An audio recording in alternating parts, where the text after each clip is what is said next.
Hi friends, welcome back to our channel. South Indian star heroine Nayanthara గురించి ప్రత్యేకించి పరిచయం అక్కర్లేదు. నయన్ వయసు 40 దాటుతున్నా ఇప్పటికీ వన్నె తగ్గని అందం తన సొంతం. తన అందం, అభినయంతో తెలుగు, తమిళ రాష్ట్రాలలో ఎంతో మంది అభిమానులు సంపాదించుకుంది.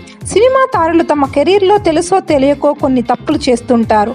అయితే కొన్నిసార్లు అవి వారికి నష్టాన్ని కలిగించవచ్చు. మరికొన్నిసార్లు దారుణమైన చేదు జ్ఞాపకాలను కూడా మిగులుస్తాయి. నయనతార జీవితంలో కూడా ఇలాంటి చేదుగట్లు మరియు ఎవరికీ తెలియని రహస్యాలు ఎన్నో ఉన్నాయి. అవి ఏంటో మనం ఇప్పుడు ఒకసారి చూద్దాం. అప్పుడెప్పుడు సినిమా కెరీర్ స్టార్ట్ చేసిన నయనతారకు తమిళ డైరెక్టర్ డి రాజేందర్ కొడుకు సింబుతో పరిచయం ఏర్పడింది. ఆ పరిచయం కాస్త ప్రేమగా మారి అది వీరి కెరీర్ను ప్రమాదంలోకి నెట్టేస్తుందని వీరు ఊహించలేకపోయారు. సడన్గా వీరిద్దరికి సంబంధించిన ఫోటోలు నెట్టింట్లో ప్రత్యక్షమయ్యాయి. దీంతో సోషల్ మీడియాలో వీరిద్దరి గురించి పెళ్లి కాకుండానే కలిసి బ్రతుకుతున్నారన్న వార్తలు ఎక్కువయ్యాయి. దీనితో నయనతార, సింబు